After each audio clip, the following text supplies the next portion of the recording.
Hey everybody, I hope you're doing good.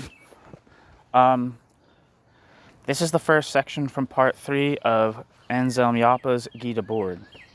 Part 3 is titled it's called Theory, Past and Present, and the section that I'm reading in this video is titled The Situationist Critique in Historical Context.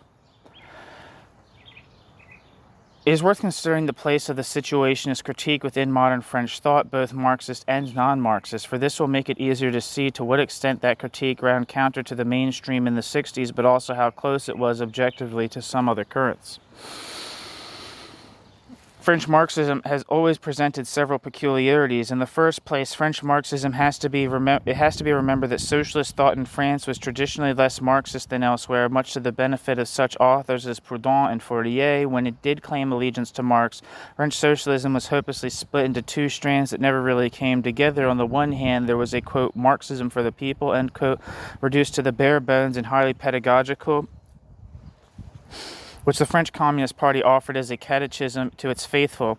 On the other hand, re-emerging from each generation was the, quote, intellectual, end quote, version refined to the point of, quote, Baroque sophistication, end quote, and invariably tending to combine Marx with any number of other authors and to read him through lenses borrowed from elsewhere. Footnote.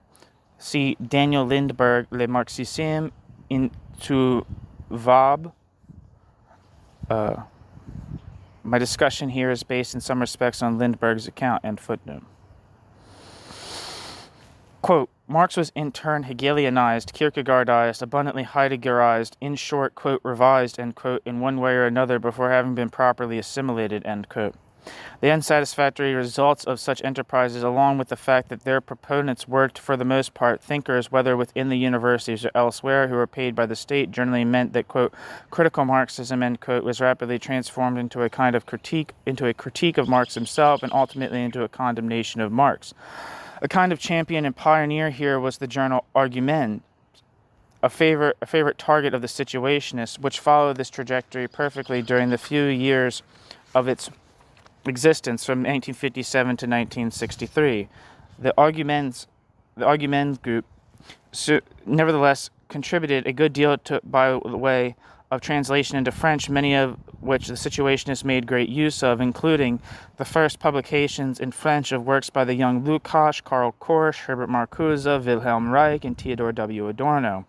Before long, the theorists of Socialisme ou Barbarie would follow in the footsteps of those of Argument, and after 1968, everyone knows apostate, quote, Marxist, end quote, were two a penny. Footnote. For a withering critique of some of these authors, Glucksmann, Castoriadis, etc., from a perspective very close to that situation, see James Semprun, Précis de récupération. End footnote. Yeah. Okay.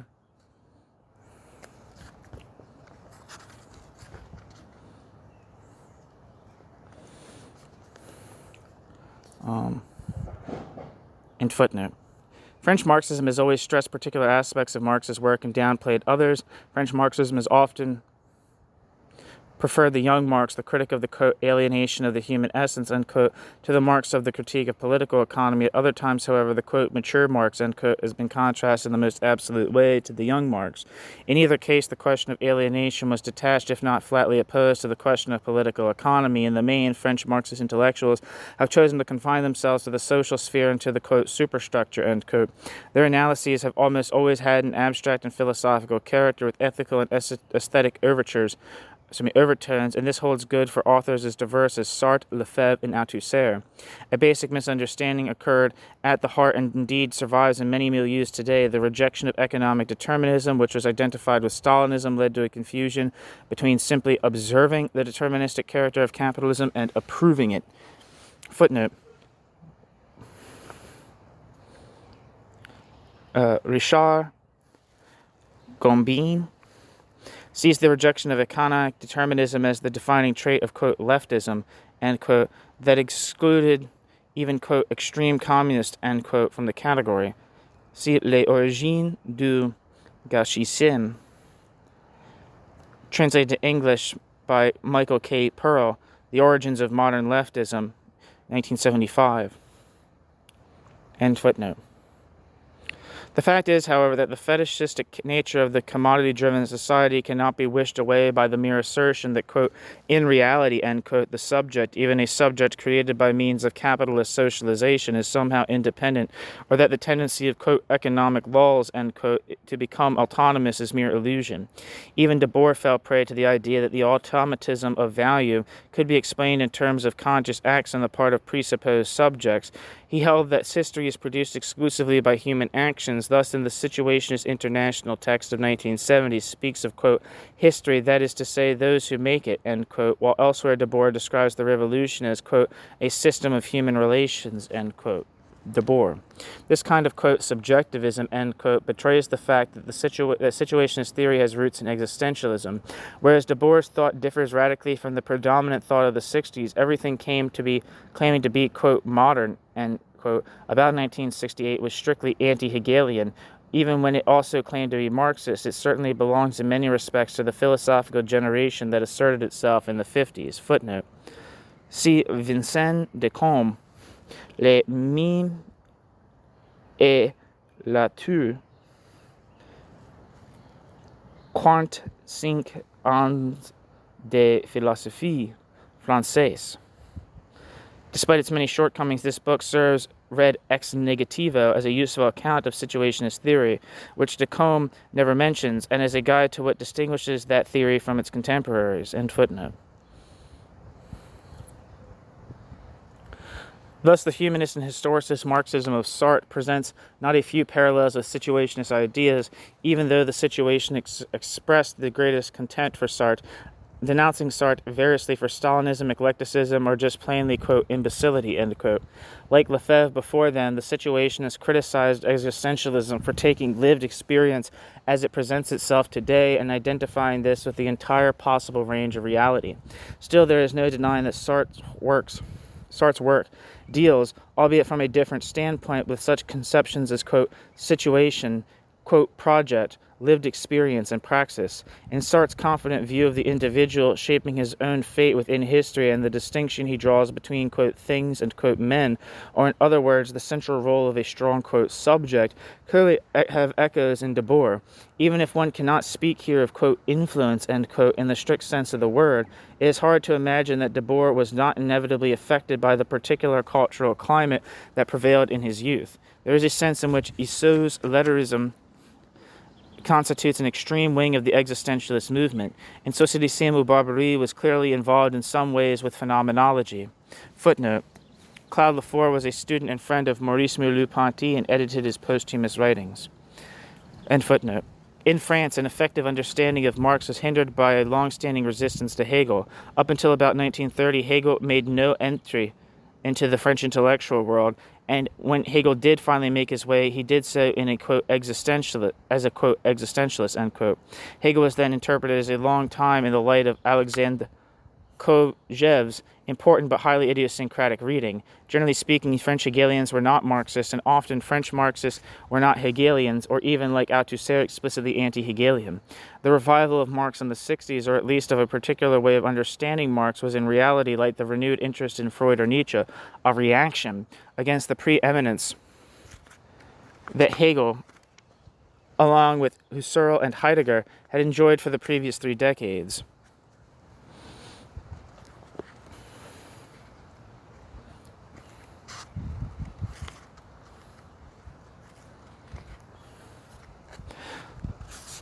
Debord belongs to the small company of French Hegelian Marxists, and he always produced knowledge that proudly acknowledged this association. The main point here is certainly not his occasional quoting of Hegel, which at times recalls a similar habit among the realists, refreshing if somewhat superficial. Sartre, certainly, and Debord, by perhaps more indirect route, came under the influence of Kojève's interpretation, as presented in his famous course of the 30s. Footnote. Debord also had a direct acquaintanceship with the teaching of the other great French interpreter of Hegel, Jean Hippolyte, whose course at the Collège de France Debord sometimes attended around 1967. End footnote. Kojève acquainted struggle and accentuated struggle and the tragic dimension in Hegel rather than the theme of final reconciliation. Kojève's reading centered on man and man's theory, explicitly disregarding in nature that knew nothing of difference or of the negative. The motor of the human for Kojève was desire, expressing itself as the consciousness of a lack, of a negative principle. By denying things as things are, man creates and creates truth, itself a product of historical action. The negative and nothingness, which has been contested by Neo-Kantian and Bergsonian philosophies, were all affirmed by Kojève, and in his wake by Sartre, who viewed the possibility of negating the existing world as the ground of human freedom. The precise attitude to the negative adopted by Debord, by the letterists and situationists, is not easy to pin down. In the 50s, when art had grown particularly repetitive, they scorned the void, the nothingness of bourgeois culture, of which existentialism was for them a mere variant. They poked fun at, quote, Merleau-Ponty's dialectical nothingness, end quote, a, quote, void that does not even bother to conceal itself, end quote. If the letterists were Dadaists, they were exponents of, quote, positive Dadaism only, end quote.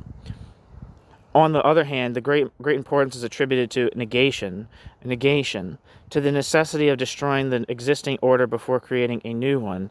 One of the Situationist International's achievements, in the Situationist International's own eyes, was to have made its, quote, unknown theory, end quote, known to the, quote, subjectively negative part of the bracket revolutionary end bracket process, to its, quote, bad side, end quote, a, quote, bad side, end quote, to which the Situationist International itself belonged. Quote, the negative vanishes along with the positive that it negates, end quote. It should be remembered that in this theoretical context, destruction and negation are always taken in a Hegelian sense, that is, as, quote, the negation of the negation, end quote, and as a transition to the next stage. Such an approach is, of course, diametrically opposed to any proclamation of the, quote, death of man, end quote, of, quote, history without a subject, end quote, or to any identification of the motor of history with, quote, structures, end quote. Debord sees structuralism as the chief apologetic ideology of the spectacle, denying history and seeking to freeze presently existing social conditions as immutable structures. He mocks structuralist thinking as, quote, an academic approach fit for ... for middle-range managers, end quote, Society of the Spectacle, and is, quote, a thought underwritten by the state, end quote. In a more general way, structuralism, which itself perceived May 1968 as the refutation of its own theses, as witnessed Claude Lévi-Strauss, exclaiming that in the aftermath of those days objectivity was abandoned and structuralism was, quote, no longer in fashion, end quote, has sought, like other theories of the 60s and 70s, to show that the very idea of revolution is an implausible, illogical, and ridiculous notion. This might well be viewed as a parallel on the plane of ideas to the actual destruction of all social bases of a possible revolution, quote, from trade unions to newspapers and from cities to books, end quote. Comments on Society of the Spectacle. Nor does this in any way run counter to the fact that structuralism has aspired at times to a, quote, critical, end quote, role, or to the discovery by the editors of the journal Tel Quel of a, quote, isomorphism, end quote, between aesthetic and political avant-gardes in that works such as those of Joyce and Mallarmé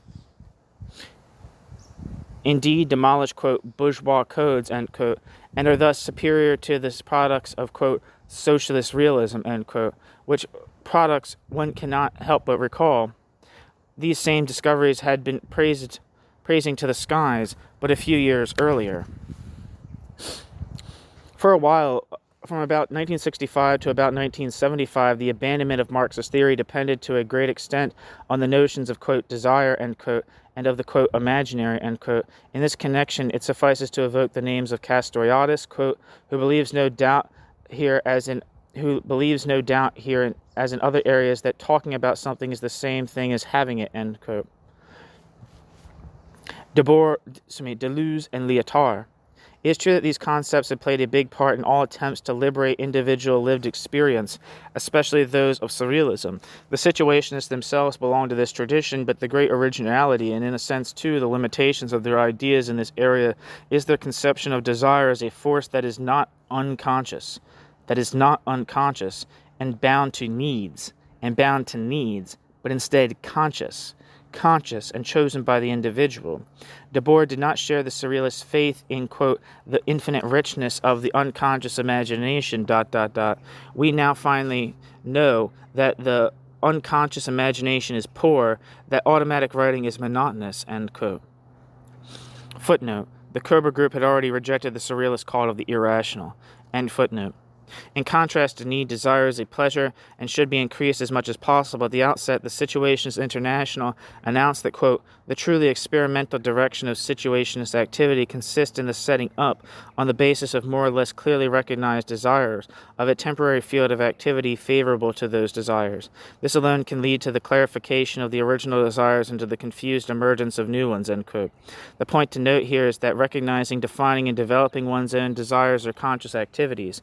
Need, on the other hand, though clearly it cannot be suppressed, is often antagonistic to desire and lends itself easily to exploitation. Quote, habit is that natural process whereby desire, fulfilled, realized desire, declines to the level of need, ... But our present economy is geared directly to the manufacture of habits and manipulates people with no desires, end quote. Capitalism is continually creating artificial needs, which have never existed as desires and which block the fulfillment of genuine desires. For Debord, desires are not a part of life that one leaves behind. One's desires have been satisfied in order to get back to, quote, serious matters, end quote. On the contrary, all human activities could well take the form of fulfillment of desires and passions. This cannot occur, however, without mastery over one's own milieu and over all its material and intellectual means, and in the long term, such mastery implies the conversion of all productive activity into play. Footnote. It may come as a surprise to many people that this vision is very close to that of Marx, so often accused of, quote, fetishizing labor, end quote. Marx invokes the composing of music as an example of an activity combining a playful aspect with a serious application in Grundrisse, end footnote.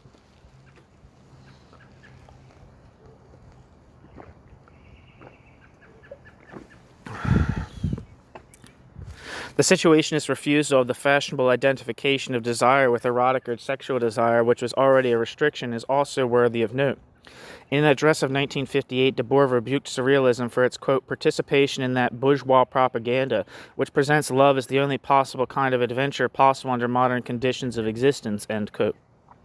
And in 1961, Debord pointed out, quote, how much the image of love elaborated and propagated in this society has in common with drugs. The passion involved is first of all presented as the denial of all other passions. Then it is frustrated and finally reappears only in the compensation of the reigning spectacle, end quote. The Situationists thus stood opposed to those theorizations of the dissolution of the subject by impersonal drives that have so frequently been offered over the last few decades. At the same time, however, their indifference to the unconscious sphere prevented them from registering its full weight and from appreciating its force as a causative factor in the persistence of the present social order. Still, they view the contribution of early psychoanalysis as positive, calling it, quote, one of the most redoubtable eruptions yet to have begun, making the moral order tremble, end quote. Even if Freud's unjustified conflation of the capitalist order with a supratemporal, quote, civilization, end quote, was already an open door to every kind of future co-optation. We have seen that Debord conceived of both individual and collective liberation as a coming to consciousness and a recognition that what appears to be autonomous forces are in reality the work of man. In his view, the revolutionary project is, quote, the consciousness of desire and the desire for consciousness, end quote. Society of the spectacle. The conscious, as it manifests itself today, is by no means a pure spring whose demands, where they satisfied, would lead straight to joy or to revolution. Like the imaginary, the unconscious is a product of history, and its irrationality is not a primal agency in opposition to a too, quote, rational, end quote, world, but rather a receptacle for all the oppressions of the past. The original impulse of psychoanalysis was not to justify either the unconscious or the world, but to criticize both of them. As early as the days of the letterists, in fact, Debord wanted to invent new passions, not live passions that already existed. If these positions put Debord very far away from Marcuse, as likewise from many other ultimately Rousseauist approaches, they bring him, by contrast, very close to Marx. The Situationists declared themselves in agreement with the Marxian precept that, quote, the whole of history is nothing but the gradual transformation of human nature, end quote. There is no such thing in their view as some original human nature, complete with that human nature's desires and that human nature's imaginary register that a bad society had later perverted. This is one of the places where Debord's rejection of any notion of an ontological subject is unequivocal.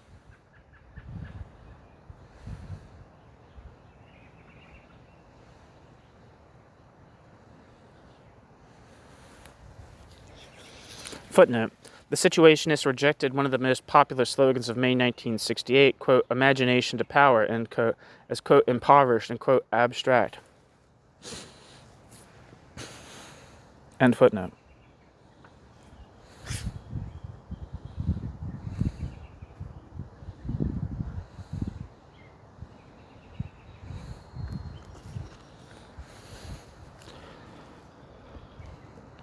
True, the Situationists might seem at first glance to have a certain affinity with the kind of, quote, Freudo-Marxism, end quote, that typically evokes Marcuse and Reich. There are indeed some resemblances between Marcuse's analyses and Debord's, but there is certainly no parallelism between the two as regards their respective influences on the events of May 1968. Quote, Freudo-Marxism, end quote, was not at the root of 1968 in France. Rather, it was incorporated into the movement in the immediate wake of May. Footnote, see Gambin, les origines du gauchisme, end footnote. Thus, whereas the earlier books of Marcuse had not met with much success in France, Eros and Civilization, for instance, which appeared in French translation in 1963, is said to have sold only 40-odd copies in the next 5 years. One-Dimensional Man was published in May 1968 and was soon selling at the rate of about 1,000 copies a day. It is also important to recall that Marcuse was read at the time in a rather confused way. As bizarre as it may seem now, many students of the period evinced great enthusiasm for the idea of the sexual revolution while simultaneously becoming enraptured by Maoism and swelling with admiration for a far-off, quote, cultural revolution, end quote, in China, which until then only the Situationists had exposed as nothing more than a, quote, power struggle, end quote. I think we're going to see something as ridiculous as that today. The combination of like queer activism and Hamas apologetics. I think we're going to see something like that. I think there's going to be a lot of shame about in the future about the politics that are being embraced by large sections of the left right now.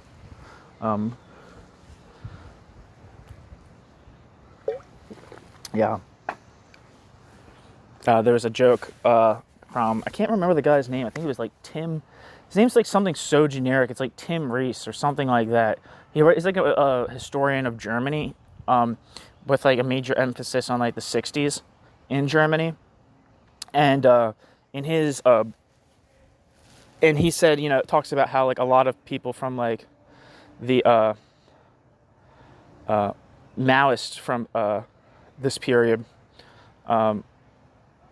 would later feel a lot of shame about their activities in the 1960s and 70s, while a lot of people who embraced anarchism did not. Give me 1 second, actually. I'll take a picture of this quote because it seems very important to me.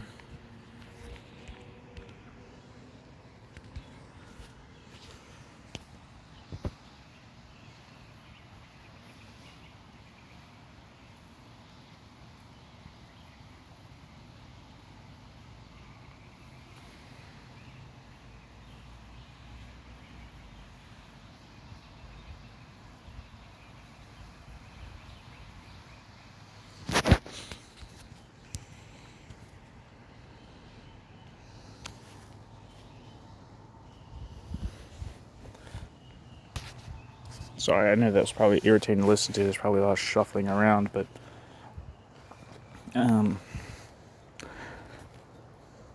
footnote. No, there's no footnote. That wasn't what I was reading.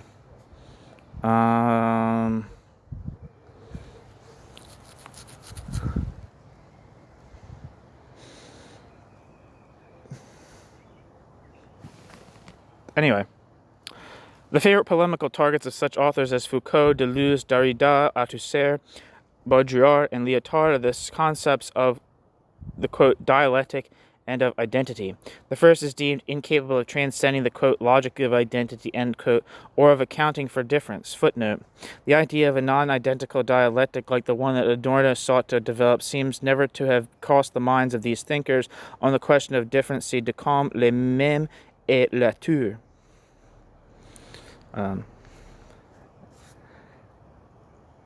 End footnote. These authors reject the idea of a subject endowed with an identity sufficiently strong to remain unmodified in its nucleus amid changes. It's easy to see that the abandonment of such a subject must evacuate all meaning from the idea of an alienation that the subject is potentially capable of resisting. The concept of alienation had aroused an intense philosophical debate around 1955, just as Debord was clarifying his own ideas. In the 60s, and especially after 1968, this concept was jettisoned. If the subject of history is structures or language or libidinal drives, then there can be no, quote, essence, end quote, of man susceptible of misdirection by a maladjusted society. Similarly, by refusing to see the work of art as an expression of lived experience, quote, semiotics, end quote, took up a position diametrically opposed to the way in which the Situationists viewed the works of the past. It would doubtless be an exaggeration to treat the philosophers that became fashionable after 1968 as a direct response to Situationist ideas, even though their proponents were often well acquainted with those ideas.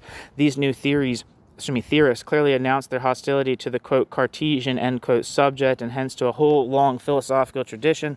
They also very often went so far as to state their theories constitute a particularly radical critique of existing reality. As often as not, however, the claim that they were searching in this way for the deepest and most thoroughly hidden roots of capitalism served merely to conceal a subtle sabotaging of radical theory. If the causes of the ill are not concrete historical phenomena such as the commodity economy of the modern state, but instead phenomena of a very general kind, as for instance the fact of thinking in terms of, quote, identity, end quote, then it is nonsensical to propose the supersession of these problems. The, quote, semioticians, end quote, indeed took the view that the concept of revolution operated on the same mental terrain as the system in place, to which they preferred to oppose the infinite horizons of, quote, difference, end quote, or of, quote, drives, end quote. The very idea of revolution was denounced as a myth or a, quote, grand narrative, end quote, as a figure of human existence that has always existed and that is consequently far from having a concrete historical existence in the present. A more direct reference to Situationist thinking is to be found in the theory of the simulacrum, which explicitly denies the possibility of distinguishing true from false, and hence also the existence of any authentic reality that could be falsified. This theme has been developed in particular by Jean Baudrillard, who was obviously much influenced by Debord, and who was once a research assistant of Lefebvre's. Baudrillard accepts the definition of existing society as a spectacle, but Baudrillard detaches this concept of the spectacle from its material basis and views the spectacle as a, quote, self-referential, end quote, system in which signs are no longer travesties of reality, but reality itself. Baudrillard is thus happily relieved of the need to concern himself with the cumbersome, quote, truth, end quote, which now does not need unmasking for the very good reason that it is quite simply non-existent. In Baudrillard's view, the exchange of science now occupies the whole of social space. Resistance to this state of affairs is logically impossible, for it would perforce need to rely on such concepts as content, meaning, or subject, all of which, according to Baudrillard, have themselves become signs only. It is curious to see how Baudrillard takes Debord's conceptions and, while seeming to radicalize them, actually inverts them. Baudrillard's supposedly critical theory does nothing more than dream of a perfect spectacle, one delivered from any material foundation. In other words, a system of consumption, unbeholden to production and thus unconcerned by its contradictions. Once placed in this context, the term, quote, society of the spectacle, end quote, can easily be integrated into the jargon of journalism, and indeed one now meets it so used today. Development that Debord had himself foreseen. Footnote: for an even cruder use of Debord, see for example Claudio Vicenti's edited volume Il teatro nella società dello spettacolo, where the editor acknowledges that no one would want to deny the fact of spectacularization, but wonders why it is considered such a bad thing. End footnote. It would be a serious error to try to associate Debord with more or less, quote, postmodern, end quote, theories concerned with communication, images, and simulation. When the depths of such theories hail Debord for his alleged, quote, prophetic, end quote, gifts, they are clearly laboring under a misapprehension. To reduce the spectacle to the simple fact that it is impossible to verify everything with one's own eyes, and that one is therefore dependent on often very untrustworthy means of communication, is to avoid the real question. If not as old as the world itself, such an observation goes back at least as far as Francesco Guicciardini, writing in the 16th century, quote, "No wonder that we are ignorant of what has happened in past ages or of what is happening now in distant countries and remote cities. For if you note it well, you will perceive that we have no true knowledge even of the present and of what goes on from day to day in our own day. Nay, often between the palace and the marketplace there lies so dense a mist, or is built a wall so thick that no eye can penetrate it,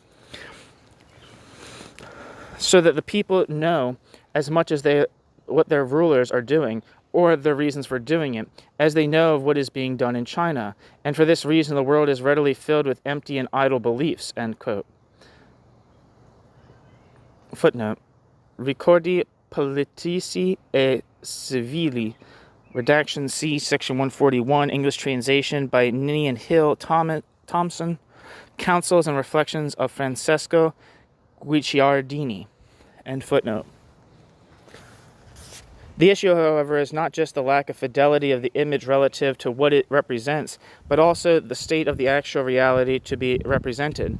In this connection, it is worth recalling the distinction drawn in part 1 of this book between a superficial conception of commodity fetishism, which sees it as merely a false representation of reality, and another view which recognizes it as a distortion brought about by man in the actual production of his world. The critique of the, quote, spectacle, end quote, should help us understand not only how television speaks of Bosnia, but also the much more important question of why such a war occurs. Those who are determined to attribute to Debord a metaphysical hostility towards the visual and the image would do well to consider not only his films, but also what he says with such disarming simplicity in his foreword to the second volume of Panegyric, which is composed mainly of photographs. Quote, "The reigning deceptions of the time are on the point of causing us to forget that truth may also be displayed by means of images. An image that has not been deliberately separated from its meaning can add great precision and certainty to knowledge. Nobody had ever cast doubt on this until these last few years." End quote. What Debord criticizes is not the image per se, but the image form as an extension of the value form. Like the value form, the image form precedes all content and ensures that struggles between the various social agents are nothing but struggles over distribution. Thus both bourgeois and workers, to confine ourselves to the classical model, express their seemingly irreconcilable interest in a shared form, the money form, which is absolutely not neutral or, quote, natural, end quote, as is tacitly suggested, but which on the contrary constitutes the real problem. Similarly, in the spectacle, every content, whatever its nature, even when it claims to be in opposition, perforce manifests itself in the never innocent form of the spectacular image. That's the end of that section, titled The Situationist Critique in Historical Context. The next section is titled The Aporias of the Subject and the Prospects for Action. Thank you for listening.